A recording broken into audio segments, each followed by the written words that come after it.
Dear friends, 2025-ൽ പുറത്തിറങ്ങിയ ഹൗസ്മെയ്ഡ് എന്ന സിനിമയെക്കുറിച്ചാണ് നമ്മൾ ഇന്ന് നോക്കാൻ പോകുന്നത്. ഈ സിനിമയുടെ പേര് സൂചിപ്പിക്കുന്നത് പോലെ തന്നെ ഒരു വേലക്കാരിയെ തിരഞ്ഞെടുക്കുമ്പോൾ നമ്മൾ എത്രത്തോളം ശ്രദ്ധിക്കണമെന്നതിനെക്കുറിച്ചാണ് സിനിമ പറയുന്നത്. തെറ്റായ ഒരാളെ വേലക്കാരിയായി തിരഞ്ഞെടുത്താൽ അതിന്റെ പ്രത്യാഘാതങ്ങൾ എത്രത്തോളം മോശമായിരിക്കുമെന്ന് ഈ സിനിമ കണ്ട് നമുക്ക് മനസ്സിലാക്കാം. പ്രതീക്ഷിക്കാത്ത പല കാര്യങ്ങളും ഇതിൽ സംഭവിക്കുന്നുണ്ട്. സിനിമയുടെ തുടക്കത്തിൽ തന്നെ നമ്മുടെ നായികയെയാണ് കാണിക്കുന്നത്. ജോലി തേടി അവൾ ഒരു പണക്കാരന്റെ വീട്ടിലേക്ക് പോകുന്നു. ഗേറ്റിനടുത്ത് തന്നെ ഒരു മൈക്കുണ്ട്. അതിലൂടെ ആരാണെന്ന് പറഞ്ഞാൽ മാത്രമേ റിമോട്ട് വഴി ഗേറ്റ് തുറന്നു കൊടുക്കുകയുള്ളൂ. എന്നാൽ അവൾ കോളിംഗ് ബെൽ അടിക്കുന്നതിന് മുൻപ് തന്നെ ഗേറ്റ് തുറന്നു. അകത്തുനിന്ന് ആരോ കണ്ടു തുറന്നതാണെന്ന് തോന്നുന്നു. ഏക്കർ കണക്കിന് സ്ഥലത്ത് വ്യാപിച്ചു കിടക്കുന്ന ഒരു വലിയ ബംഗ്ലാവാണത്. കഴിഞ്ഞ 10 വർഷമായി താൻ പല വീടുകളിൽ ചെറിയ ജോലികൾ ചെയ്തിട്ടുണ്ടെന്ന് അവൾ പറയുന്നു. അവളുടെ കോളേജ് പഠനം കഴിഞ്ഞതാണ്. കയ്യിൽ ഡിഗ്രി സർട്ടിഫിക്കറ്റുമുണ്ട്. ഇത്രയധികം പഠിച്ചിട്ടും എന്തിനാണ് നിങ്ങളൊരു വേലക്കാരിയായി ജോലിക്ക് പോകുന്നത്? നിങ്ങൾക്ക് ഇതിലും നല്ല ജോലി കിട്ടില്ലേ? നിങ്ങളെപ്പോലെയുള്ള ഒരാളെ ജോലിക്ക് കിട്ടാൻ ഞാൻ ഭാഗ്യം ചെയ്തിരിക്കണമെന്നൊക്കെയാണ് വീട്ടുടമസ്ഥയായ സ്ത്രീ പറയുന്നത്. നിങ്ങൾക്ക് ഈ ജോലി ഇഷ്ടപ്പെട്ടെങ്കിൽ തീർച്ചയായും ജോയിൻ ചെയ്യാം. ഞാൻ അടുത്ത ഡേ നിങ്ങളെ വിളിക്കാമെന്നവർ പറയുന്നു. വീട്ടിൽ ആ സ്ത്രീയും ഭർത്താവും ഒരു കുട്ടിയുമടക്കം ആകെ 3 പേരാണുള്ളത്. വീട് കാണാൻ നല്ല ഭംഗിയുണ്ട്. എല്ലാം പെർഫെക്റ്റാണ്. അവർ വീട് മുഴുവൻ ചുറ്റിക്കാണിക്കുന്നു. 3 നില ഉയരമുള്ള വലിയ വീടാണത്. മുകളിലേക്ക് നോക്കിയാൽ ഹൈ സീലിംഗിൽ അലങ്കാര വിളക്കുകളൊക്കെ തൂക്കിയിട്ടിരിക്കുന്നത് കാണാം. അവൾ ഓരോ മുറിയും ശ്രദ്ധയോടെ നോക്കുന്നു. ഇത്ര മനോഹരമായി വീട് പരിപാലിക്കുന്നുണ്ടല്ലോ, പിന്നെ എന്തിനാണ് നിങ്ങൾക്കൊരു വേലക്കാരിയെന്ന് അവൾ ചോദിക്കുന്നു. താൻ ഗർഭിണിയാണെന്നും സഹായത്തിനൊരാൾ വേണമെന്നും ഉടമസ്ഥ പറയുമ്പോൾ നായിക അവർക്ക് ആശംസകൾ നേരുന്നു. അതിനുശേഷം കുട്ടിയുടെ മുറി കാണിക്കുന്നു. അവിടെ ധാരാളം കളിപ്പാട്ടങ്ങളുണ്ട്. ഡൈനിങ് ടേബിളിൽ അച്ഛനും അമ്മയും കുട്ടിയും ഇരിക്കുന്ന ചിത്രമുണ്ട്. എന്നാൽ അവിടെ കുട്ടിയിരിക്കുന്നത് അച്ഛനമ്മമാരുടെ ഇടയിലല്ല, മറിച്ച് 2 ഒഴിഞ്ഞ കസേരകൾക്കപ്പുറം മൂലയിലാണ്. ഇതവൾക്കല്പം വ്യത്യസ്തമായി തോന്നുന്നു. പിന്നീട് ടെറസിന്റെ താഴെയുള്ള ഫ്ലോറിൽ വേലക്കാരിക്കായുള്ള സ്ഥലം കാണിച്ചു കൊടുക്കുന്നു. അവിടെ താമസിച്ച് ജോലി ചെയ്യേണ്ടിവരും. ആ സ്ഥലം കണ്ടപ്പോൾ അവൾക്ക് ഒരുപാട് ഇഷ്ടപ്പെട്ടു. ഇന്റർവ്യൂവിന് വന്നതിന്റെ യാത്രാച്ചെലവിനായി ഉടമസ്ഥ അവൾക്ക് പണം നൽകുന്നു. അവൾ വേണ്ടെന്ന് പറഞ്ഞിട്ടും അവർ കേൾക്കുന്നില്ല. വളരെ നല്ല സ്വഭാവമുള്ള സ്ത്രീയാണവർ. പണം വാങ്ങി നന്ദി പറഞ്ഞ് അവൾ അവിടെ നിന്നിറങ്ങുന്നു. ഈ ജോലി കിട്ടിയാൽ നന്നായിരുന്നു എന്ന് അവൾ ആഗ്രഹിക്കുന്നു. കാരണം അവളുടെ സാഹചര്യം അത്ര മോശമാണ്. അവൾക്ക് സ്വന്തമായി വീടോ ഒരിടമോ ഇല്ല. കടകളിലെ ബാത്റൂമുകളാണ് അവൾ യൂസ് ചെയ്യുന്നത്. ഒരു കാറിലാണ് അവളുടെ താമസം. ആ സ്ത്രീ കൊടുത്ത പണം കൊണ്ടാണ് അവൾ ആഹാരം കഴിക്കുന്നത്. വാടകയ്ക്കൊരു മുറിയെടുക്കാൻ പോലും പണമില്ലാത്തതുകൊണ്ട് കാറിൽ തന്നെയാണ് അവൾ ഉറങ്ങുന്നത്. ആരോ പരാതിപ്പെട്ടതുകൊണ്ട് കാറിൽ ഉറങ്ങുന്നത് ഒഴിവാക്കണമെന്ന് പോലീസ് വന്ന് അവളോട് ആവശ്യപ്പെടുന്നു. അപ്പോഴാണ് ഉടമസ്ഥയുടെ ഫോൺ കോൾ വരുന്നത്. അവൾക്ക് ജോലി ലഭിച്ചെന്നും ഉടനെ വരാൻ കഴിയുമോ എന്നവർ ചോദിക്കുന്നു. അവൾ സന്തോഷത്തോടെ സമ്മതിക്കുന്നു. ഉച്ചയോടെ ആ വീട്ടിലെത്തുന്നു. വീടിനു മുന്നിൽ ഒരാൾ ഇലക്ട്രിക്കൽ ജോലികൾ ചെയ്യുന്നത് അവൾ കാണുന്നു. അയാൾ ഈ വീട്ടിലെ എല്ലാ പണികളും, അതായത് പ്ലംബിംഗ്, തോട്ടം പണി എന്നിവയെല്ലാം ചെയ്യുന്ന ആളാണ്. അവൾ അകത്തേക്ക് കടന്നപ്പോൾ ഞെട്ടിപ്പോയി. തലേദിവസം കണ്ട ആ വൃത്തിയുള്ള വീടല്ല ഇപ്പോൾ. എച്ചിൽ പാത്രങ്ങളും തുണികളും അവശിഷ്ടങ്ങളുമായി വീടാകെ അലങ്കോലമായി കിടക്കുകയാണ്. ഇന്നലെ അത്രയും മാന്യമായി സംസാരിച്ച ഉടമസ്ഥയുടെ വീട് എങ്ങനെ ഇത്രയും മോശമായി എന്നോർത്ത് അവൾ അത്ഭുതപ്പെടുന്നു. എങ്കിലും അവൾ ഹെഡ്സെറ്റ് വെച്ച് പാട്ട് കേട്ടുകൊണ്ട് വീട് വൃത്തിയാക്കാൻ തുടങ്ങുന്നു. അതിനിടയിൽ ഉടമസ്ഥയുടെ ഭർത്താവും മകളും അവിടേക്ക് വരുന്നു. പുതിയ വേലക്കാരിയാണെന്ന് ഇത് എന്ന് ഉടമസ്ഥ അവരെ പരിചയപ്പെടുത്തുന്നു. എന്നാൽ ആ കുട്ടി അവരെ ഒരു പ്രത്യേക രീതിയിലാണ് നോക്കുന്നത്. പിന്നീട് അവൾ തന്റെ മുറിയിലേക്ക് പോകുന്നു. അവിടെ എത്തിയപ്പോഴാണ് അവൾ 2 പ്രധാന കാര്യങ്ങൾ ശ്രദ്ധിക്കുന്നത്. ഒന്ന്, ആ വാതിലിന് അകത്തുനിന്ന് പൂട്ടാൻ കഴിയില്ല, പുറത്തുനിന്ന് മാത്രമേ പൂട്ടാൻ പറ്റൂ. 2, മുറിയിലെ ജനലുകൾ തുറക്കാൻ പറ്റാത്ത വിധം ഉറപ്പിച്ചിരിക്കുകയാണ്. ഉടമസ്ഥ അവൾക്ക് ഭക്ഷണവും മറ്റും എത്തിച്ചു കൊടുക്കുന്നു. വാട്ടർ ഈ ഫ്രിഡ്ജിലുണ്ട് എന്ന് അവർ പറയുന്നു. മുറിയുടെ ഈ അവസ്ഥയെക്കുറിച്ച് അവൾ ചോദിക്കുമ്പോൾ, നീ തെറ്റിദ്ധരിക്കരുത്, ആരെയും പൂട്ടിയിടാനല്ല ഇത്, താക്കോൽ ഉടനെ കണ്ടെത്തിത്തരാം, ജനലുകളും ശരിയാക്കാം, അതുവരെ ഒന്ന് അഡ്ജസ്റ്റ് ചെയ്യൂ എന്ന് അവർ പറയുന്നു. എന്നാൽ അവൾക്ക് അതിൽ ചെറിയൊരു സംശയം തോന്നുന്നുണ്ട്. തുടർന്ന് ഉടമസ്ഥ അവൾക്ക് ഒരു ഫോൺ നൽകുന്നു. സാധനങ്ങൾ വാങ്ങുന്നതിനും പെട്രോൾ അടിക്കുന്നതിനുമായി ഈ ഫോണിലെ UPI അല്ലെങ്കിൽ ക്രെഡിറ്റ് കാർഡ് വിവരങ്ങൾ ഉപയോഗിക്കാമെന്ന് അവർ പറയുന്നു. സ്നേഹത്തോടെ അവളെ കെട്ടിപ്പിടിക്കുന്നു. കുറേ കാലമായി കാറിൽ കിടന്നുറങ്ങി ശീലിച്ചതുകൊണ്ട് നല്ലൊരു മുറി കിട്ടിയപ്പോൾ നായിക രാവിലെ എഴുന്നേൽക്കാൻ അല്പം വൈകിപ്പോയി. വേഗം എഴുന്നേറ്റ് പുറത്തിറങ്ങാൻ നോക്കിയപ്പോൾ വാതിൽ പുറത്തുനിന്ന് പൂട്ടിയതുപോലെ തോന്നി. എന്നാൽ ശക്തിയായി വലിച്ചപ്പോൾ അത് തുറന്നു. അവൾ താഴേക്ക് ചെന്നപ്പോൾ കണ്ടത് ഉടമസ്ഥയുടെ മറ്റൊരു ഭാവമാണ്. ഒരു പേപ്പർ കാണാനില്ലെന്ന് പറഞ്ഞ് അവർ സാധനങ്ങൾ വലിച്ചെറിയുകയും ബഹളം വയ്ക്കുകയും ചെയ്യുന്നു. തന്റെ മാനസിക സമ്മർദ്ദം നിയന്ത്രിക്കാൻ കഴിയാത്ത അവർ ആ പേപ്പർ എടുത്തത് വേലക്കാരിയാണെന്ന് കുറ്റപ്പെടുത്തുന്നു. എന്നാൽ അവളുടെ ഭർത്താവ് വന്ന് ഭാര്യയെ ആശ്വസിപ്പിക്കുകയും വേലക്കാരിയോട് ഇതിനെല്ലാം മാപ്പ് ചോദിക്കുകയും ചെയ്യുന്നു. ഭാര്യയ്ക്ക് ചെറിയ മാനസിക പ്രശ്നമുണ്ടെന്നും അതുകൊണ്ട് ക്ഷമിക്കണമെന്നും അയാൾ പറയുന്നു. ഭർത്താവ് വളരെ മാന്യനാണെന്ന് അവൾക്ക് തോന്നുന്നു. പുറത്ത് പണി ചെയ്തുകൊണ്ടിരുന്ന ഇലക്ട്രീഷ്യൻ ഇതെല്ലാം ശ്രദ്ധിച്ചുകൊണ്ടിരുന്നതാണ്. നായിക വേസ്റ്റ് കളയാൻ പുറത്തിറങ്ങിയപ്പോൾ, "നീ ഈ വീട്ടിൽ നിൽക്കരുത്, വേഗം ഇവിടെ നിന്ന് പൊയ്ക്കോ" എന്ന് അയാൾ അവളോട് രഹസ്യമായി പറയുന്നു. എന്നാൽ മുകളിൽ നിന്ന് ഉടമസ്ഥ ശ്രദ്ധിക്കുന്നത് കണ്ട് അയാൾ പെട്ടെന്ന് സംസാരം നിർത്തി. പിന്നീട് ബാത്റൂമിൽ വെച്ച് അവൾക്ക് ചില മരുന്നുകൾ കിട്ടുന്നു. അത് എന്താണെന്ന് പരിശോധിക്കാൻ കണ്ണാടിക്ക് പിന്നിലെ ഷെൽഫ് തുറക്കുമ്പോൾ ഉടമസ്ഥ പെട്ടെന്ന് അവളുടെ പിന്നിൽ വന്ന് നിൽക്കുന്നു. ആദ്യം ക്ഷമ ചോദിച്ചെങ്കിലും ഉടനെ തന്നെ അവളെ അവിടെ നിന്ന് ആട്ടിപ്പായിക്കുന്നു. നായിക കുട്ടിക്കു വേണ്ടി ചിക്കൻ പാകം ചെയ്യുന്നു. കുട്ടിക്ക് കുടിക്കാൻ ജ്യൂസ് ഗ്ലാസ്സിൽ ഒഴിച്ചു കൊടുക്കുമ്പോൾ അത് പോരാ എന്നും ഗ്ലാസ് ഒന്നുകൂടി കഴുകണമെന്നും കുട്ടി ആവശ്യപ്പെടുന്നു. ജ്യൂസ് കുടിക്കുക എന്നത് ഒരു പ്രിവിലേജാണ്, അതുകൊണ്ട് ഗ്ലാസ് പെർഫെക്റ്റ് ആയിരിക്കണം എന്ന് ആ ചെറിയ കുട്ടി മുതിർന്നവരെ പോലെ സംസാരിക്കുന്നത് അവൾക്ക് വിചിത്രമായി തോന്നി. പിന്നീട് ഭക്ഷണ സമയത്ത് ഹീറോ അവളെ കൂടെ ഇരുന്ന് കഴിക്കാൻ ക്ഷണിക്കുന്നുണ്ടെങ്കിലും അവളത് സ്നേഹപൂർവ്വം നിരസിക്കുന്നു. നായിക ഫോണിൽ ഓണറിന്റെ പ്രൊഫൈലും ഫോട്ടോകളും നോക്കുന്നു. അയാൾ അവൾക്ക് ഡെസേർട്ട് നൽകുന്നതായും അവർ തമ്മിൽ അടുപ്പത്തിലാകുന്നതായും അവൾ ഒരു നിമിഷം സ്വപ്നം കാണുന്നു. എന്നാൽ പെട്ടെന്ന് തന്നെ ബോധം വന്നപ്പോൾ അത് തെറ്റാണെന്ന് അവൾ ചിന്തിക്കുന്നു. പിന്നീട് അവൾ പാചകം ചെയ്തുകൊണ്ടിരിക്കുമ്പോൾ ഉടമസ്ഥ വന്ന് മുറിയുടെ താക്കോൽ നൽകുകയും തന്റെ നേരത്തെയുള്ള പെരുമാറ്റത്തിന് മാപ്പ് ചോദിക്കുകയും ചെയ്യുന്നു. ഒരുപാട് ആഹാരം പാകം ചെയ്തത് കണ്ട്, "ഇത്രയും ആഹാരമുണ്ടാക്കി ഞങ്ങളെ കൊല്ലാൻ നോക്കുകയാണോ?" എന്ന് അവർ തമാശയായി ചോദിക്കുന്നു. ശനിയാഴ്ച അവൾക്ക് പുറത്തുപോകണമെന്ന് പറയുമ്പോൾ ഉടമസ്ഥ വിസമ്മതിക്കുന്നു. കാണാതായ നോട്ടുപുസ്തകത്തിന്റെ പേരിൽ അവൾക്ക് പോകാൻ അനുവാദമില്ലെന്ന് അവർ പറയുന്നു. എന്നാൽ ഭർത്താവ് ഇടപെട്ട് അവളോട് പൊയ്ക്കോളാൻ പറയുന്നു. അങ്ങനെ അവൾ പുറത്തിറങ്ങുന്നു. ഇവിടെയാണ് നായികയുടെ യഥാർത്ഥ രഹസ്യം വെളിപ്പെടുന്നത്. അവളുടെ ബയോഡാറ്റയിലുണ്ടായിരുന്ന കാര്യങ്ങളെല്ലാം പച്ചക്കള്ളമായിരുന്നു. അവൾക്ക് 15 വർഷം ജയിൽ ശിക്ഷ ലഭിച്ചിരുന്നു. എന്തിനാണെന്ന് വ്യക്തമല്ല. അതിൽ 10 വർഷം ശിക്ഷയനുഭവിച്ച ശേഷം ബാക്കി 5 വർഷം പരോളിലാണ് അവൾ പുറത്തിറങ്ങിയിരിക്കുന്നത്. പരോൾ നിയമങ്ങൾ വളരെ കർശനമാണ്. അവൾ എവിടെയാണ് ജോലി ചെയ്യുന്നതെന്നും എവിടെയാണെന്നും കൃത്യമായി പരോൾ ഓഫീസിൽ റിപ്പോർട്ട് ചെയ്യണം. എന്തെങ്കിലും നിയമലംഘനം നടത്തിയാൽ പരോൾ റദ്ദാക്കി അവളെ വീണ്ടും ജയിലിലടയ്ക്കും. പരോൾ ഓഫീസർ അവൾക്ക് കർശനമായ മുന്നറിയിപ്പുകൾ നൽകുന്നു. ജോലി കളയരുതെന്നും തെറ്റായതൊന്നും ചെയ്യരുതെന്നും അയാൾ ഉപദേശിക്കുന്നു. ഓഫീസിൽ നിന്ന് പുറത്തിറങ്ങിയ ഉടനെ തന്നെ ഉടമസ്ഥയുടെ ഫോൺ കോൾ വരുന്നു. മകളെ ഡാൻസ് ക്ലാസ്സിൽ നിന്ന് കൂട്ടിക്കൊണ്ടുവരാൻ അവരവളോട് ആവശ്യപ്പെടുന്നു. ഡാൻസ് ക്ലാസിന്റെ പേരുപോലും ഉടമസ്ഥ കൃത്യമായി പറഞ്ഞിരുന്നില്ല. എങ്കിലും നായിക തന്നെ ഇന്റർനെറ്റിൽ സെർച്ച് ചെയ്ത് ആ സ്ഥലം കണ്ടുപിടിച്ച് ഒരു വിധത്തിൽ അവിടെ എത്തിച്ചേർന്നു. അവൾ അവിടെ എത്തിയപ്പോൾ കുട്ടി ക്ലാസ് കഴിഞ്ഞ് പുറത്തേക്ക് വരികയായിരുന്നു. കൂടെ ഒരു കൂട്ടുകാരിയും ആ കൂട്ടുകാരിയുടെ അമ്മയുമുണ്ടായിരുന്നു. ഇന്ന് രാത്രി കൂട്ടുകാരിയുടെ വീട്ടിൽ തങ്ങാനാണ് പദ്ധതിയെന്നും അത് അമ്മയോട് സമ്മതം വാങ്ങിയിട്ടുണ്ടെന്നും കുട്ടി അവളോട് പറയുന്നു. എന്നാൽ നിന്റെ അമ്മ എന്നെ വിളിച്ചാണ് നിന്നെ കൂട്ടിക്കൊണ്ടുവരാൻ പറഞ്ഞതെന്നും അതിനാൽ കൂടെ വരണമെന്ന് നായിക നിർബന്ധിക്കുന്നു. ആ വീട്ടുടമസ്ഥയുടെ സ്വഭാവം ശരിയല്ലാത്തതുകൊണ്ട് കുട്ടിയെ കൊണ്ടുപോയില്ലെങ്കിൽ പിന്നീടവർ തന്നോട് വഴക്കിടുമെന്ന് അവൾ ഭയപ്പെട്ടിരുന്നു. അതുകൊണ്ടാണ് അവൾ കുട്ടിയെ വീട്ടിലേക്ക് വരാൻ നിർബന്ധിച്ചത്. "നിനക്ക് എന്തെങ്കിലും ബുദ്ധിമുട്ടുണ്ടെങ്കിൽ ഞാൻ തന്നെ സംസാരിച്ചോളാം" എന്ന് പറഞ്ഞ് കുട്ടിയുടെ കൂട്ടുകാരിയുടെ അമ്മ ഉടമസ്ഥയെ ഫോൺ വിളിക്കുന്നു. ഇന്ന് രാത്രി തന്റെ വീട്ടിൽ കുട്ടി താമസിക്കുന്ന കാര്യത്തെക്കുറിച്ച് സംസാരിച്ചിട്ട്, "ഈ കാര്യം നിങ്ങളുടെ വേലക്കാരിയോടൊന്ന് പറയൂ" എന്ന് പറഞ്ഞ് ഫോൺ നായികയ്ക്ക് നൽകുന്നു. ഫോണിന്റെ മറുതലയ്ക്കൽ ഉടമസ്ഥ എന്താണ് പറഞ്ഞതെന്നറിയില്ല. അത് കേട്ട നായികയുടെ മുഖഭാവം ആകെ മാറിപ്പോകുന്നു. "ശരി, നിങ്ങൾ പോയിക്കോളൂ" എന്ന് പറഞ്ഞവൾ തനിയെ വീട്ടിലേക്ക് മടങ്ങുന്നു. വീട്ടിലെത്തിയപ്പോൾ അവിടെ ഉടമസ്ഥയുടെ മദറിൻലോ ഇരിക്കുന്നത് അവൾ കാണുന്നു. അവർ പാരീസിൽ നിന്ന് വന്നതാണ്. ചൈനയിൽ നിന്ന് വാങ്ങിയ വിലപിടിപ്പുള്ള ഒരു പാത്രവും അവരുടെ കയ്യിലുണ്ടായിരുന്നു. പാരീസിൽ നിന്നും എത്തിയ ആ മുത്തശ്ശി ഇടയ്ക്കിടെ വരുമ്പോഴൊക്കെ ഇത്തരത്തിലുള്ള വിലപിടിപ്പുള്ള സമ്മാനങ്ങൾ കൊണ്ടുവരാറുണ്ട്. സമ്പന്നരായ ആളുകൾ ഉപയോഗിക്കുന്ന വലിയ അന്തസ്സുള്ളതും വിലമതിക്കാനാവാത്തതുമായ വസ്തുക്കളാണിവ. അതുകൊണ്ട് ഇവ വളരെ സുരക്ഷിതമായി സൂക്ഷിക്കണം എന്ന് അവർ പറയുന്നു. "എന്റെ മരുമകൾക്ക് ഇടയ്ക്കിടെ ദേഷ്യം വരും. ദേഷ്യം വന്നാൽ അവർ കയ്യിൽ കിട്ടുന്നതെല്ലാം എടുത്ത് എറിഞ്ഞു പൊട്ടിക്കും. അതുകൊണ്ട് ഈ പാത്രം അവളുടെ കയ്യിൽ കിട്ടാത്ത രീതിയിൽ എവിടെയെങ്കിലും ഉയരത്തിലെടുത്ത് വയ്ക്കണമെന്ന് പറഞ്ഞ് ആ പാത്രം അവർ വേലക്കാരിയെ ഏൽപ്പിക്കുന്നു. അത് സുരക്ഷിതമായി നോക്കിക്കൊള്ളാമെന്ന് അവൾ സമ്മതിക്കുന്നു. ആ ഓണർ തന്റെ മരുമകളെ വളരെ സ്നേഹത്തോടെയും മാന്യമായുമാണ് നോക്കുന്നത്. അന്ന് രാത്രി നായികയ്ക്ക് ശരിക്കുറക്കം വന്നില്ല. ഉറക്കം വരാത്തതുകൊണ്ട് അവൾ സാവധാനം താഴേക്ക് ചെന്ന് ഫ്രിഡ്ജിൽ നിന്ന് എന്തോ എടുത്ത് കഴിച്ചുകൊണ്ട് TV ഓൺ ചെയ്ത് കാണാൻ തുടങ്ങി. ടിവിയിൽ ഏതോ ഒരു പ്രോഗ്രാം നടക്കുകയായിരുന്നു. കുറച്ചു കഴിഞ്ഞപ്പോൾ ഉടമസ്ഥനും അവിടേക്ക് എഴുന്നേറ്റ് വന്നു. "അയ്യോ, ഞാൻ TV ഓഫ് ചെയ്തോളാം" എന്നവൾ പറഞ്ഞപ്പോൾ, "വേണ്ട, എനിക്ക് ഈ ഷോ ഇഷ്ടമാണ്, ഞാനും കാണാം" എന്ന് പറഞ്ഞ് അയാൾ അവളുടെ അടുത്തിരുന്ന് TV കാണാൻ തുടങ്ങി. രണ്ടുപേരും ആ പ്രോഗ്രാം കണ്ട് ആസ്വദിക്കുകയും സംസാരിക്കുകയും ചെയ്തു. സംസാരിക്കുന്നതിനിടയിൽ അയാൾ അവളെ ഇടയ്ക്ക് തൊട്ട് സംസാരിക്കുന്നുണ്ടെങ്കിലും മോശമായി ഒന്നും ചെയ്യുന്നതായി തോന്നുന്നില്ല. പിന്നീട് അയാൾ തന്നെക്കുറിച്ചും തന്റെ ഭാര്യയെക്കുറിച്ചും സംസാരിക്കാൻ തുടങ്ങുന്നു. ഭാര്യയ്ക്ക് 8 വയസ്സുള്ളപ്പോൾ വീട്ടിലുണ്ടായ ഒരു തീപിടുത്തത്തിൽ അവളുടെ മാതാപിതാക്കൾ മരിച്ചുപോയതാണെന്ന് അയാൾ പറയുന്നു.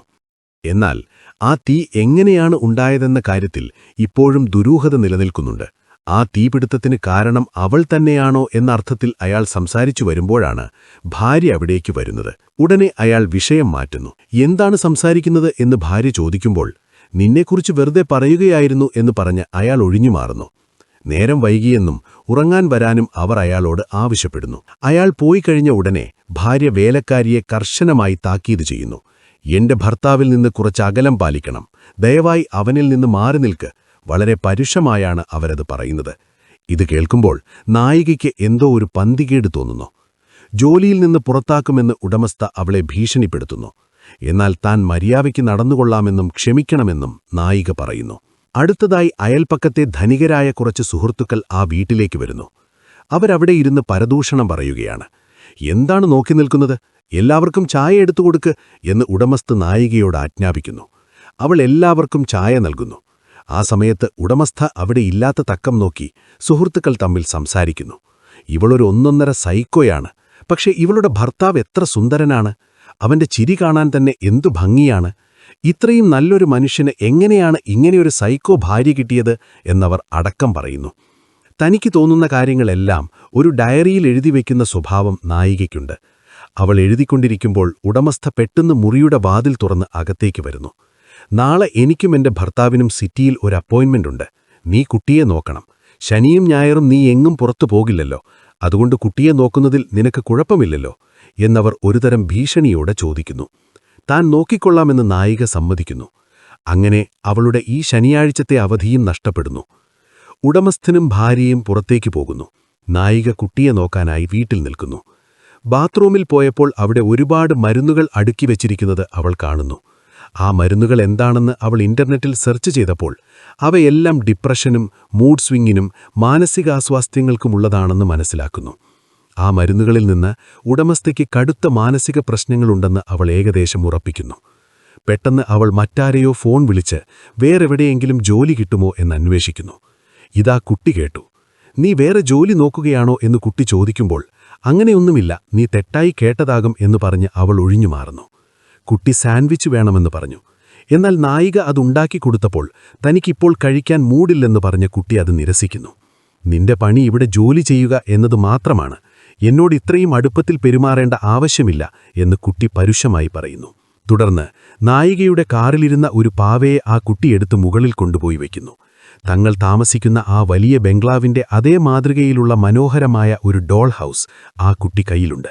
അതിലേറ്റവും മുകളിൽ വേലക്കാരി താമസിക്കുന്ന മുറി പോലെയുള്ള ഒരു ചെറിയ മുറിയും ആ കുട്ടി ഒരുക്കി വെച്ചിട്ടുണ്ട്. ആ മുറിക്കുള്ളിൽ നായികയുടെ പാവയെടുത്ത് അവൾക്ക് പകരമായി ആ കുട്ടി വച്ചിരിക്കുകയാണ്. എന്റെ അനുവാദമില്ലാതെ എന്റെ കാറിൽ നിന്ന് സാധനങ്ങൾ എടുക്കുന്ന പണി നീ ചെയ്യരുത് എന്ന് നായിക കുട്ടിയോട് പറഞ്ഞുകൊണ്ടിരിക്കുമ്പോഴാണ് ഉടമസ്ഥർ തിരിച്ചെത്തുന്നത്. വരുമ്പോൾ തന്നെ ഉടമസ്ഥ വലിയ ടെൻഷനിലാണ്. എന്താണ് സംഭവിച്ചതെന്ന് നോക്കിയാൽ അവർ സിറ്റിയിൽ പോയി ഡോക്ടറെ കണ്ട ചില പരിശോധനകൾ നടത്തിയിരുന്നു. ടെസ്റ്റ് റിപ്പോർട്ടിൽ അവൾക്കിനി കുട്ടികൾ ഉണ്ടാകില്ല എന്ന് കണ്ടിരിക്കുന്നു. അതുകൊണ്ടാണ് അവരത്രയും അസ്വസ്ഥയായിരിക്കുന്നത്.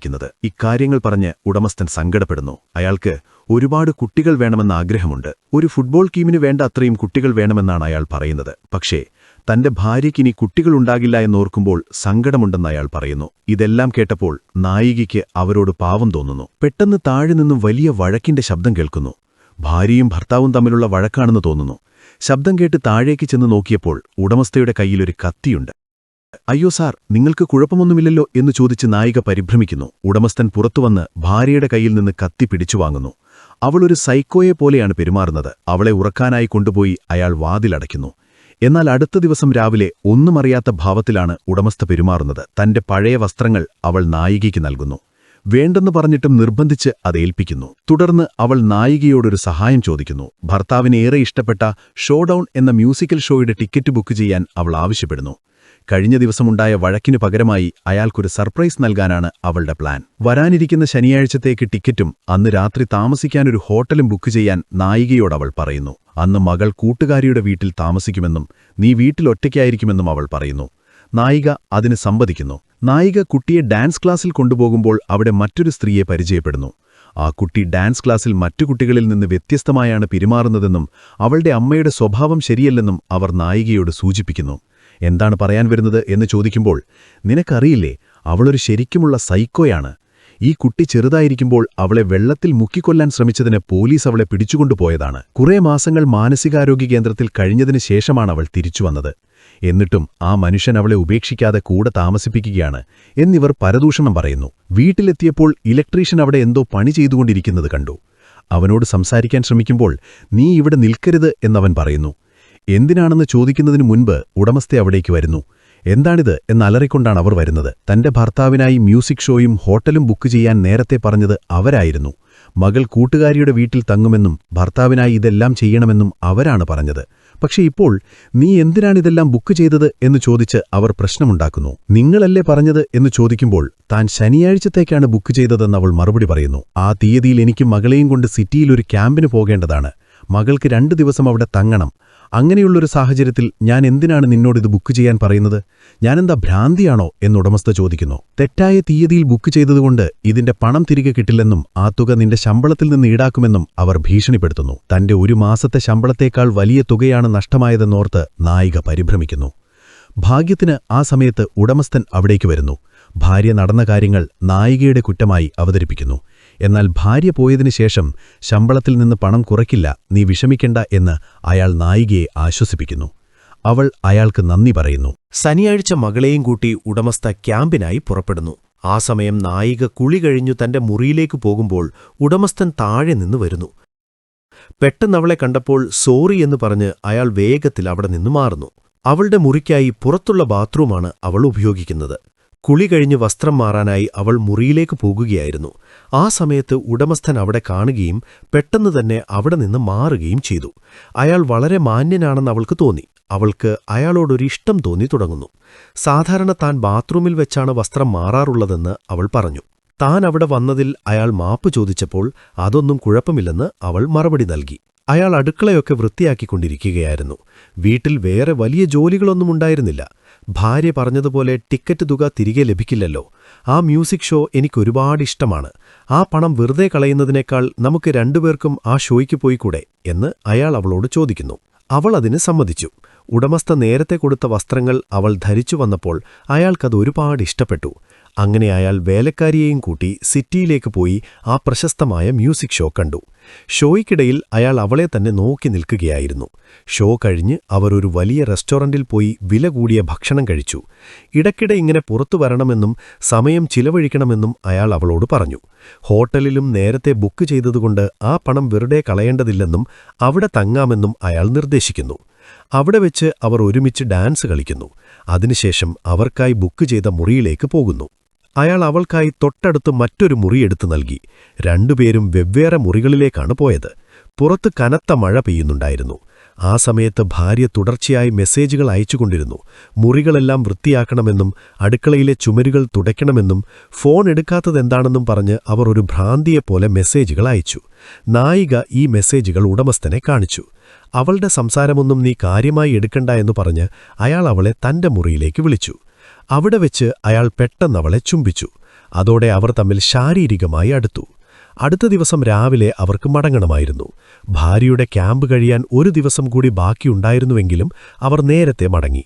ഇക്കാര്യം എന്റെ ഭാര്യ അറിയരുത്, എനിക്ക് അവളെ ഒരുപാട് ഇഷ്ടമാണ് എന്ന് അയാൾ പറഞ്ഞു. നായികയും അത് സമ്മതിച്ചു. ഇങ്ങനെ ഒരു സംഭവം നടന്നില്ലെന്നും ഇനി ആവർത്തിക്കില്ല എന്നും അവൾ പറഞ്ഞു. ഭാര്യയും മകളും എത്തുന്നതിനു മുൻപേ അവർ വീട്ടിലെത്തി. അയാൾ അവരെ വിളിച്ചു നോക്കിയെങ്കിലും മറുപടിയൊന്നും ഉണ്ടായിരുന്നില്ല. അവരെത്തിയിരുന്നില്ല. ആ തക്കത്തിന് അയാൾ വേലക്കാരിയെയും കൂട്ടി ബെഡ്റൂമിലേക്ക് പോയി. കുറച്ചുകഴിഞ്ഞ് ഭാര്യ വീട്ടിലെത്തി. വന്നയുടനെ അവർ വഴക്കിടാൻ തുടങ്ങി. താനില്ലാത്തപ്പോൾ എവിടെയായിരുന്നു എന്ന് നായികയോട് ചോദിച്ചപ്പോൾ താൻ കൂട്ടുകാരിയുടെ വീട്ടിൽ പോയിട്ട് വന്നതാണെന്ന് നായിക നുണ പറഞ്ഞു. അപ്പോഴാണ് ഭാര്യ ഒരു ഞെട്ടിക്കുന്ന കാര്യം വെളിപ്പെടുത്തുന്നത്. നായിക 10 വർഷം ജയിലിലായിരുന്നു എന്ന സത്യം അവൾ ബയോഡേറ്റയിൽ മറച്ചുവെച്ചു എന്ന് ഭാര്യ ഭർത്താവിനോട് പറയുന്നു. ഇത് കേട്ട് അയാൾ അമ്പരന്നു പോകുന്നു. അതിനുശേഷം കുറച്ച് മദ്യവും സാധനങ്ങളും വാങ്ങാനായി ഉടമസ്ഥ തന്റെ കാർ നായികയ്ക്ക് സൂപ്പർമാർക്കറ്റിലേക്ക് അയക്കുന്നു. സൂപ്പർമാർക്കറ്റിൽ വെച്ച് ഉടമസ്ഥയുടെ ഒരു സുഹൃത്ത് നായികയെ കാണുന്നു. അവർ അവൾക്കൊരു മുന്നറിയിപ്പ് നൽകുന്നു. നിനക്ക് കിട്ടിയ ഈ ഫോണിന്റെ പൂർണ്ണ നിയന്ത്രണം ഉടമസ്ഥയുടെ കയ്യിലാണ്. നീ എവിടെ പോകുന്നു, എന്ത് മെസ്സേജ് അയക്കുന്നു എന്നൊക്കെ അവർക്ക് നിരീക്ഷിക്കാൻ സാധിക്കും. ഇത് കേട്ടപ്പോൾ ഉടമസ്ഥനുമായുള്ള തന്റെ ബന്ധം അവർ അറിഞ്ഞു കാണുമോ എന്ന് നായിക ഭയപ്പെടുന്നു. അവൾ തിരികെ പോകാൻ കാർ എടുക്കുമ്പോൾ പോലീസ് വന്നവിടെ തടയുകയും അറസ്റ്റ് ചെയ്യുകയും ചെയ്യുന്നു. നായിക കാർ മോഷ്ടിച്ചതാണെന്ന് ഉടമസ്ഥ പരാതി നൽകിയിരിക്കുന്നു. വിവരമറിഞ്ഞ ഉടമസ്ഥൻ പോലീസ് സ്റ്റേഷനിൽ എത്തുന്നു. തുടർന്ന് ഉടമസ്ഥൻ പോലീസ് സ്റ്റേഷനിൽ വന്ന് പോലീസുകാരുമായി സംസാരിച്ച് അതൊരു തെറ്റിദ്ധാരണയാണെന്ന് പറഞ്ഞ് കേസ് ഒഴിവാക്കി നായികയെ കൂട്ടി വീട്ടിലേക്ക് പോകുന്നു. അവിടെയുള്ള വനിതാ ഇൻസ്പെക്ടറും ഈ ഉടമസ്ഥനും തമ്മിൽ പഴയ എന്തോ ശത്രുതയുണ്ടായിരുന്നതായി അവിടെ സൂചിപ്പിക്കുന്നുണ്ട്. വീട്ടിലെത്തിയ ഉടനെ ഭാര്യ വലിയ പ്രശ്നമുണ്ടാക്കുന്നു. നായികയും ഭർത്താവും ഹോട്ടലിൽ പോയ വിവരം തനിക്കറിയാമെന്നും നായിക എഴുതിയ ഡയറി താൻ വായിച്ചുവെന്നും അവർ വെളിപ്പെടുത്തുന്നു. അവർ വല്ലാതെ ദേഷ്യപ്പെടുകയും കരയുകയും ഒരു സൈക്കോയെപ്പോലെ പെരുമാറുകയും ചെയ്യുന്നു. നായിക പണം, വസ്ത്രങ്ങൾ, കാർ എന്നിവ മോഷ്ടിച്ചുവെന്ന് പറഞ്ഞ് പരോൾ ഓഫീസറെ വിളിക്കുമെന്ന് അവർ ഭീഷണിപ്പെടുത്തുന്നു.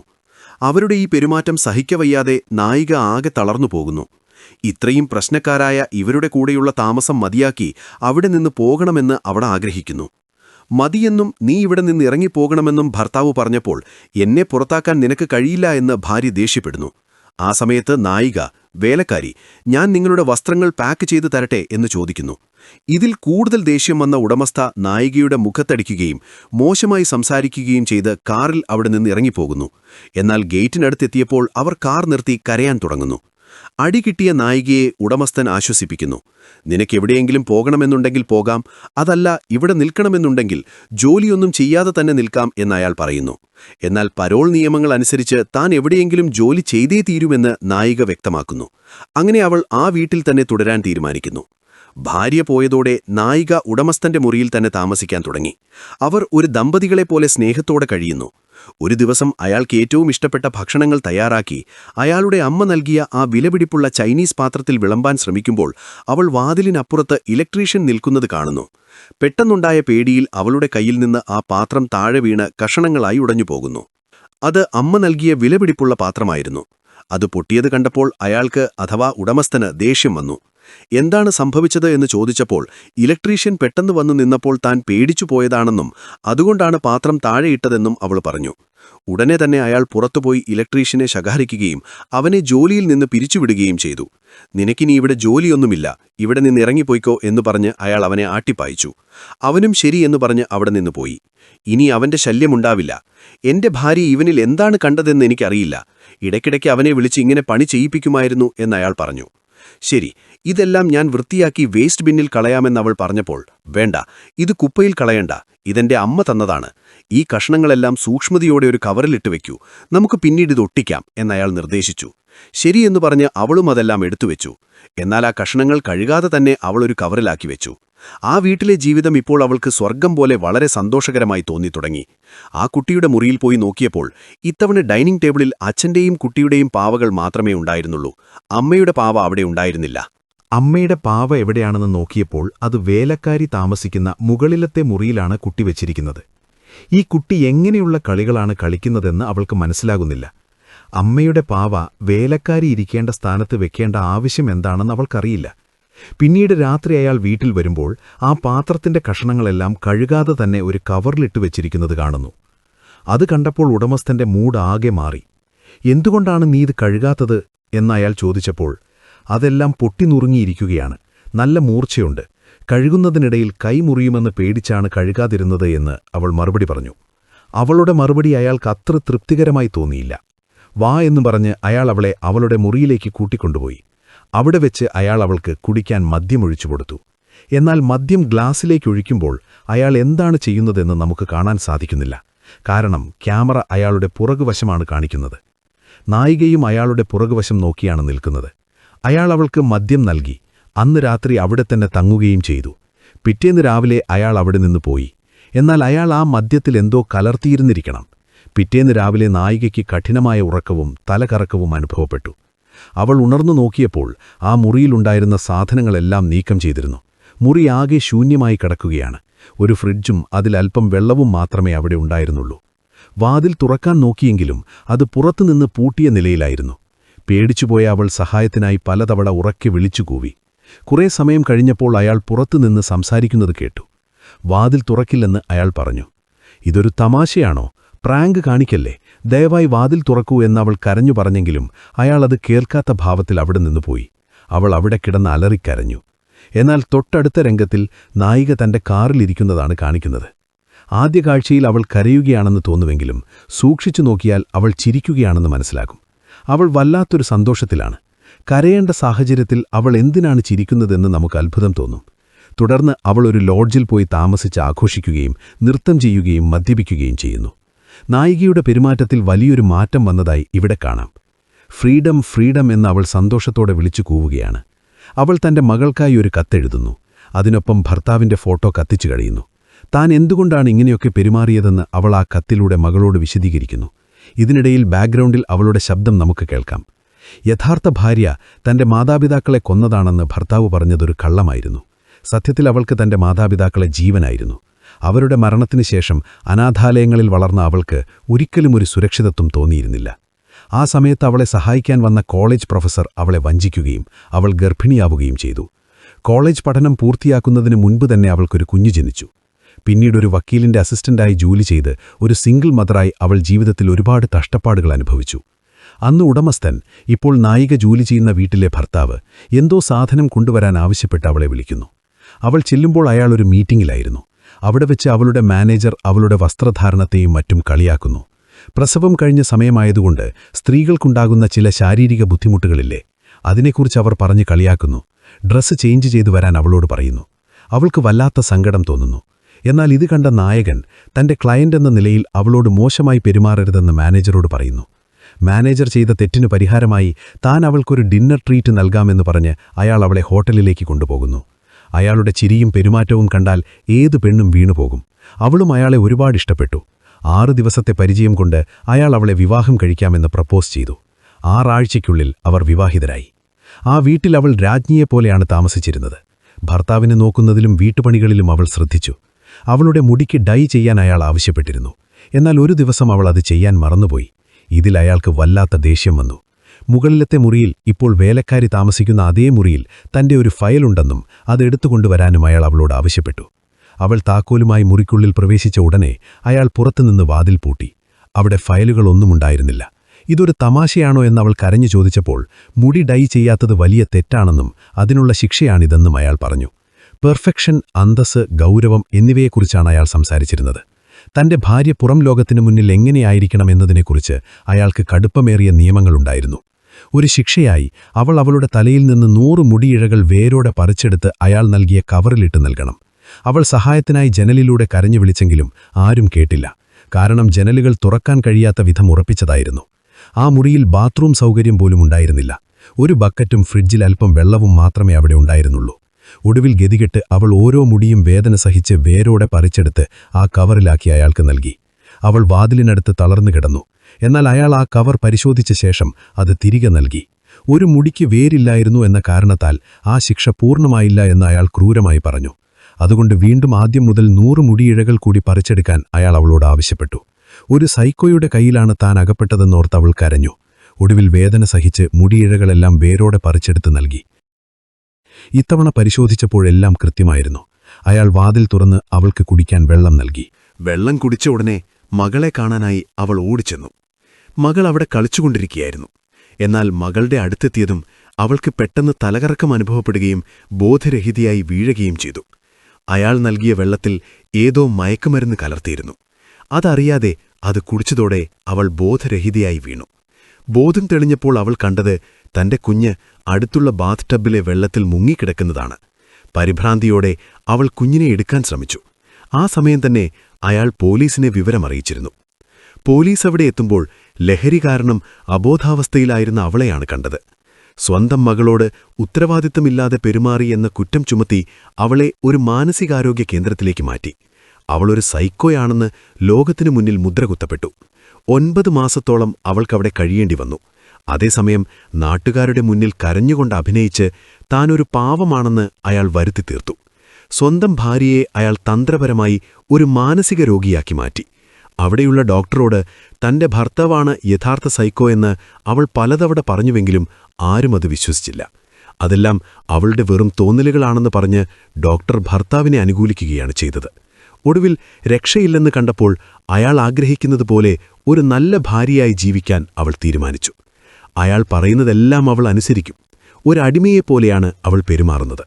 തന്റെ കുട്ടിക്ക് നല്ലത് വരാൻ വേണ്ടിയാണ് അവൾ ഇങ്ങനെയൊക്കെ ചെയ്യുന്നത്. വീട്ടിൽ തിരിച്ചെത്തിയപ്പോൾ മുത്തശ്ശിയാണ് കുട്ടിയെ നോക്കുന്നതെന്ന് മനസ്സിലായി. കുട്ടിയെ കണ്ടയുടനെ അവൾ ഓടിച്ചെന്ന് കെട്ടിപ്പിടിച്ചു. ഈ കുട്ടി യഥാർത്ഥത്തിൽ ഈ ഉടമസ്ഥന്റേതല്ല.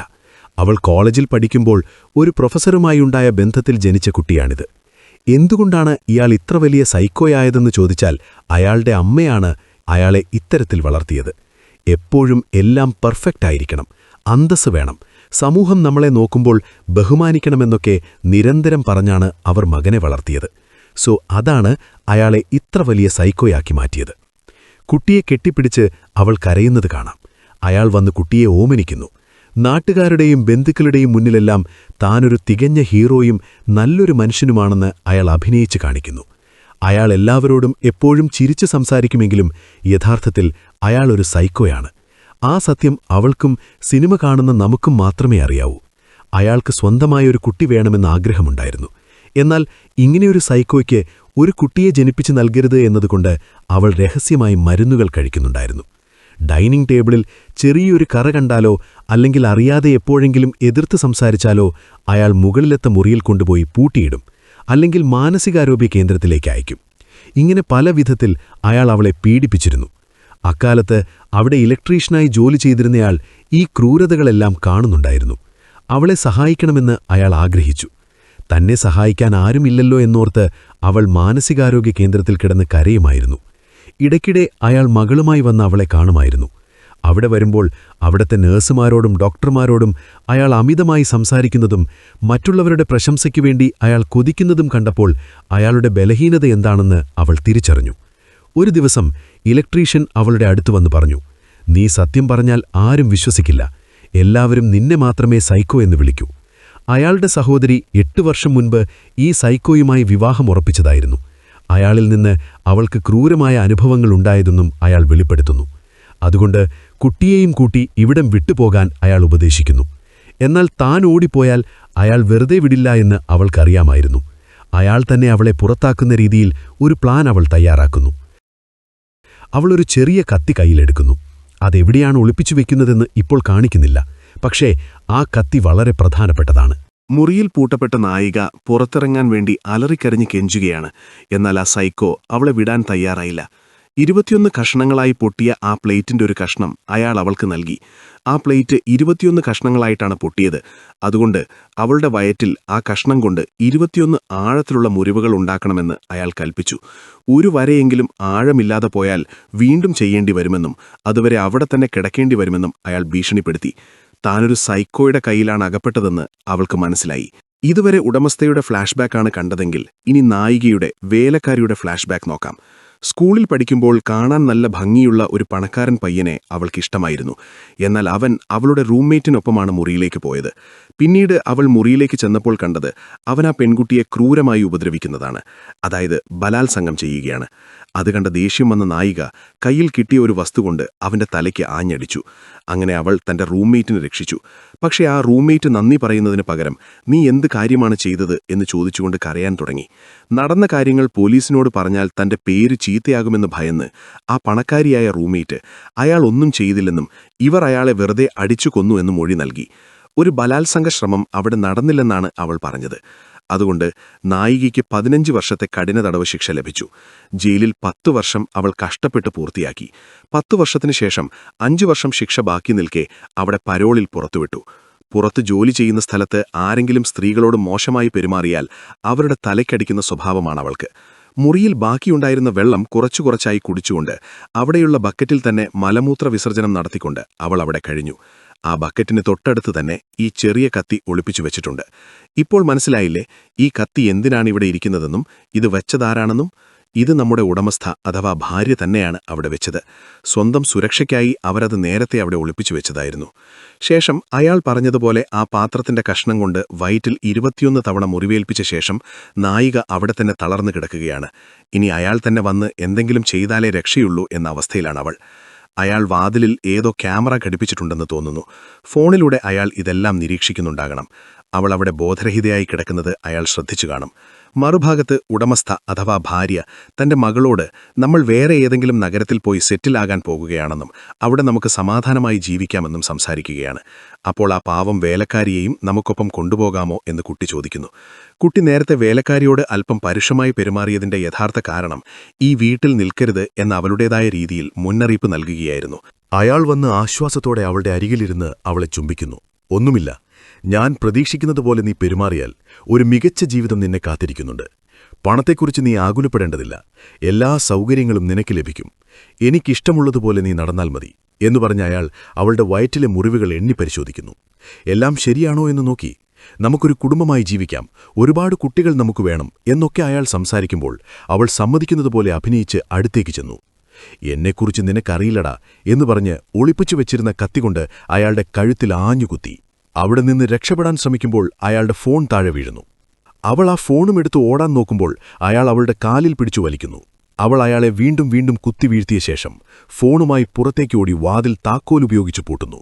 അയാൾ അകത്തുനിന്ന് നിലവിളിക്കുന്നുണ്ടായിരുന്നു. ഫോൺ പരിശോധിച്ചപ്പോൾ താൻ കരുതിയതുപോലെ തന്നെ മുറിയിൽ ക്യാമറയുണ്ടായിരുന്നു എന്ന് അവൾക്ക് മനസ്സിലായി. ക്യാമറയിലൂടെ അയാളെ നിരീക്ഷിച്ചുകൊണ്ട് നീ ഇനി അവിടെ തന്നെ കിടക്ക് എന്ന് പറഞ്ഞ് അവൾ താഴേക്ക് പോകുന്നു.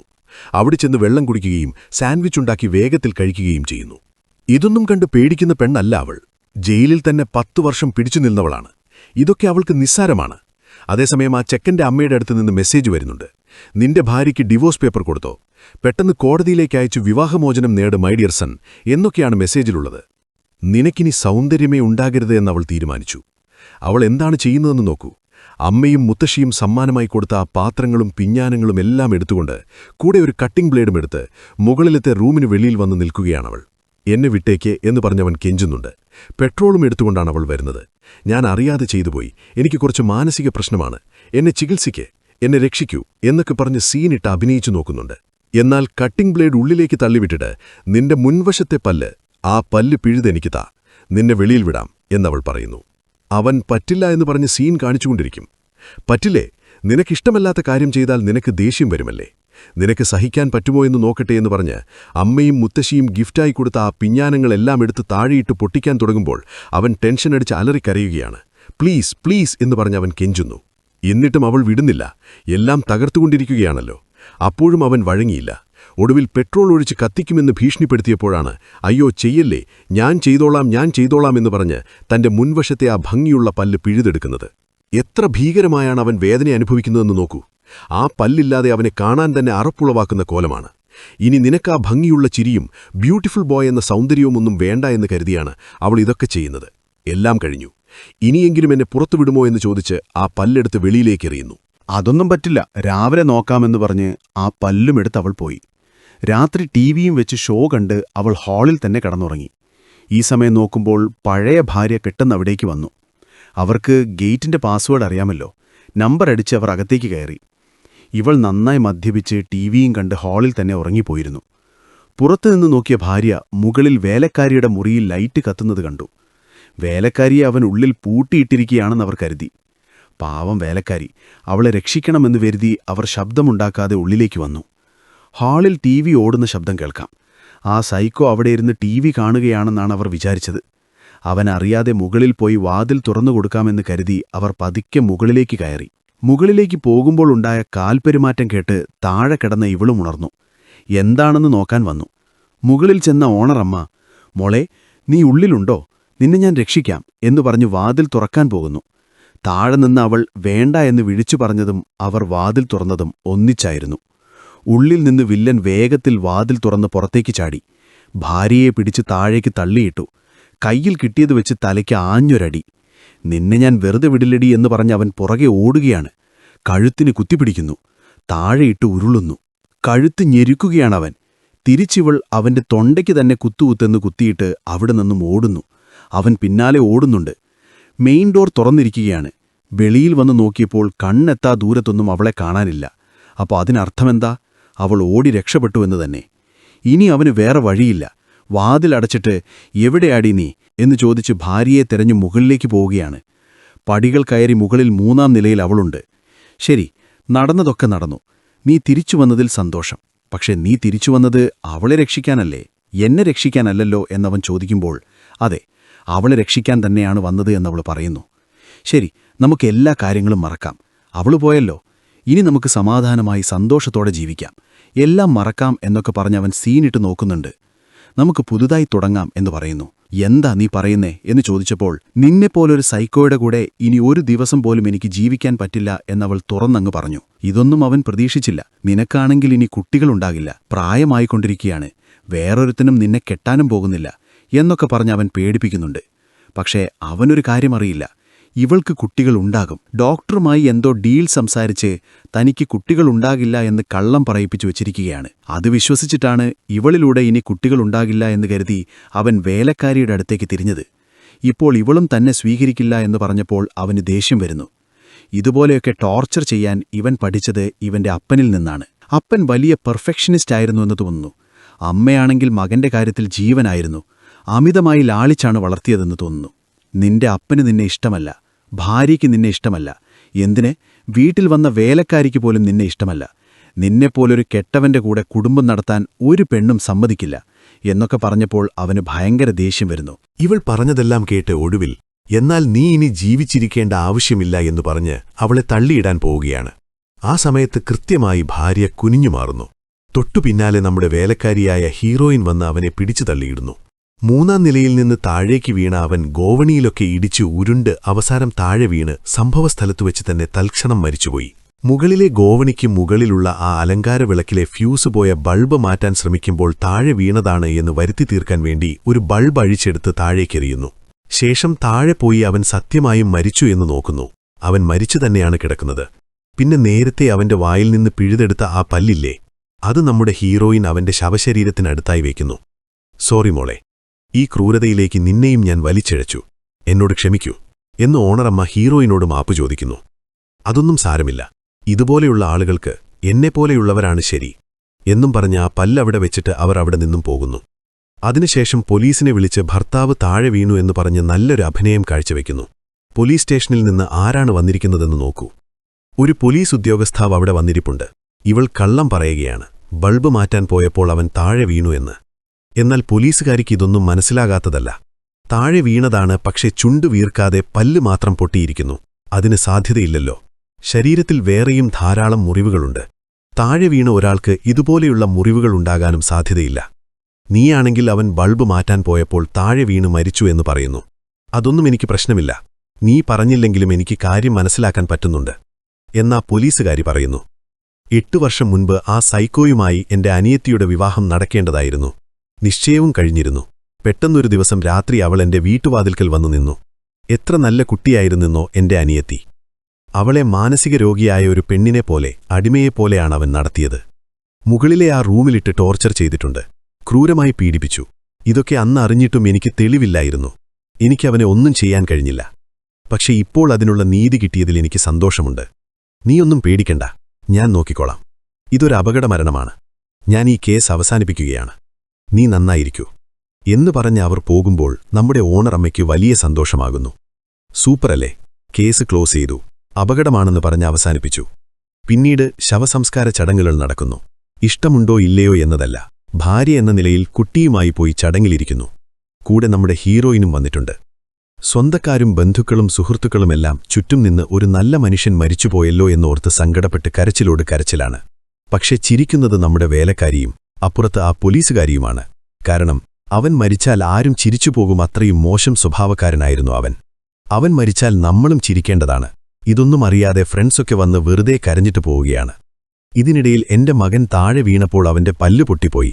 ആ പല്ല് കാണാനില്ലല്ലോ, ആ പല്ല് കണ്ടോ?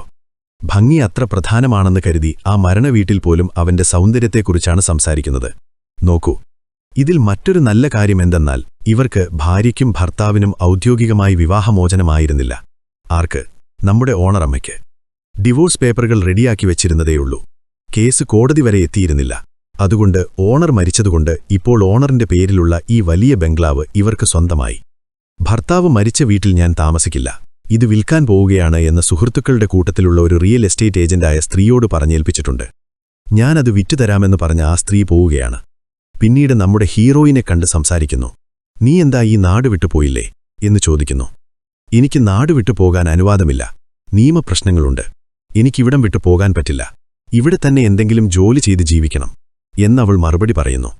അത് കേട്ടതും ശരി ഓക്കെ ഇതാ എന്ന് പറഞ്ഞൊരു ചെക്ക് കൊടുത്തിട്ട് അവർ പോകുന്നു. ആ ചെക്കിൽ എത്ര രൂപയാണെന്നറിയാമോ? ഇന്നത്തെ ഇന്ത്യൻ രൂപ 90 ലക്ഷം രൂപയാണ് കൊടുത്തിരിക്കുന്നത്. എല്ലാ സഹായത്തിനും നന്ദി എന്ന് പറഞ്ഞ് അത് കൊടുത്തിട്ട് അവർ പോകുന്നു. കൂടെ വേറെ ഒരു സ്ഥലത്തേക്ക് റെക്കമെൻഡേഷൻ ചെയ്തിട്ടുണ്ടായിരുന്നു, തന്റെ മറ്റൊരു സുഹൃത്തിന്. ആ വീട്ടിലേക്ക് വേലക്കാരിയായി ഇവർ ഇന്റർവ്യൂവിന് പോകുന്നു. ഇന്റർവ്യൂ ചെയ്യുന്ന സമയത്ത് നിന്നെപ്പോലെ ഒരു പെണ്ണിനെയാണ് എനിക്ക് ജോലിക്ക് വേണ്ടത്. കാര്യങ്ങളെല്ലാം കൃത്യമായി ചെയ്തു തീർക്കുമെന്ന് ഓണറമ്മ പറഞ്ഞു. നിന്നെക്കുറിച്ച് ഒരുപാട് നല്ല കാര്യങ്ങൾ പറഞ്ഞു എന്നൊക്കെ സംസാരിച്ചുകൊണ്ടിരിക്കുമ്പോൾ ഇന്റർവ്യൂ ചെയ്യുന്ന ആ സ്ത്രീയുടെ കൈ നമ്മുടെ ഹീറോയിൻ ശ്രദ്ധിക്കുന്നു. കൈയിൽ വിലങ്ങുവെച്ചതുപോലെ ചോര കട്ടപിടിച്ച് കിടക്കുന്നത് കാണാം. അപ്പ അതിനർത്ഥമെന്താണ്?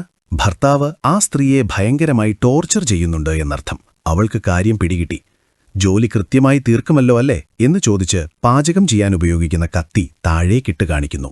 അതിന് തന്നെയല്ലേ ഞാൻ വന്നിരിക്കുന്നത് എന്ന് ചിരിച്ചുകൊണ്ട് ഹീറോയിൻ പറയുന്നതോടെ പടം അവസാനിക്കുന്നു. ഇതിപ്പോ ഏകദേശം എങ്ങോട്ടാണ് പോകുന്നതെന്ന് വെച്ചാൽ, സ്വന്തം ഭാര്യയെ ടോർച്ചർ ചെയ്യുന്നവന്മാരെയും പെണ്ണുങ്ങളോട് മോശമായി പെരുമാറുന്നവന്മാരെയും തട്ടിക്കളയുന്ന ഒരു കൊട്ടേഷൻ ടീമിനെ പോലെ അവൾ മാറി. അതിനുള്ള കൂലിയാണ് ആ 90 ലക്ഷം രൂപ. ഇവൾ ഇങ്ങനെയൊരു പണി നോക്കുമെന്ന് ആരും പ്രതീക്ഷിച്ചിട്ടുണ്ടാകില്ല. നമ്മുടെ ഹീറോയിനോ അല്ലെങ്കിൽ ഓണറമ്മയോ ആയിരിക്കും സൈക്കോ എന്ന് നമ്മൾ കരുതി. പക്ഷേ നമ്മൾ വിചാരിച്ചതിന് വിപരീതമായി ഓണറായിരുന്നു സൈക്കോ. ഇതിലെ തമാശയെന്തെന്നാൽ, ഇവൾ 15 വർഷം ജയിലിൽ കിടന്നിട്ടുണ്ട് എന്ന് മാത്രമേ ഓണറമ്മ ഭർത്താവിനോട് പറഞ്ഞിരുന്നുള്ളൂ. കൊലപാതകം ചെയ്തിട്ടാണ് പോയതെന്ന് പറഞ്ഞിരുന്നില്ല. വല്ല മയക്കുമരുന്ന് കേസിലോ മറ്റോ ആയിരിക്കും ജയിലിൽ പോയതെന്നാണ് നമ്മുടെ വില്ലൻ വിചാരിച്ചിരുന്നത്. അതും ഒരു പെണ്ണിനോട് മോശമായി പെരുമാറാൻ വന്നവനെ കൊന്നിട്ടാണ് അവൾ ജയിലിൽ പോയതെന്ന് അറിഞ്ഞിരുന്നെങ്കിൽ ഓണർ ഒരിക്കലും അവളെ ജോലിക്കെടുക്കില്ലായിരുന്നു. അതുകൊണ്ടാണ് ആ സത്യം മാത്രം മറച്ചുവെച്ച് സൈക്കോയുടെ ഭാര്യ കൃത്യമായി പണി കൊടുത്തത്. എല്ലാം കൃത്യമായി ഒത്തുവന്നു. വിചാരിച്ചതുപോലെ നടന്നു. ഒറ്റയടിക്ക് 3 സ്ത്രീകൾക്കാണ് സ്വാതന്ത്ര്യം കിട്ടിയത്. ആ കുഞ്ഞിനും ഓണറമ്മയ്ക്കും വേലക്കാരിക്കും. എങ്ങനുണ്ടായിരുന്നു ഈ സിനിമ? നിങ്ങൾക്കിഷ്ടമായോ? കമന്റ് ബോക്സിൽ പറയണേ. ഇഷ്ടമായെങ്കിൽ ഒരു ലൈക്കും കൂടി. ചാനൽ ഒന്ന് സബ്സ്ക്രൈബ് കൂടി ചെയ്യണേ. മറ്റൊരു നല്ല സിനിമയുമായി നമുക്ക് വീണ്ടും കാണാം. Lots of love guys. By.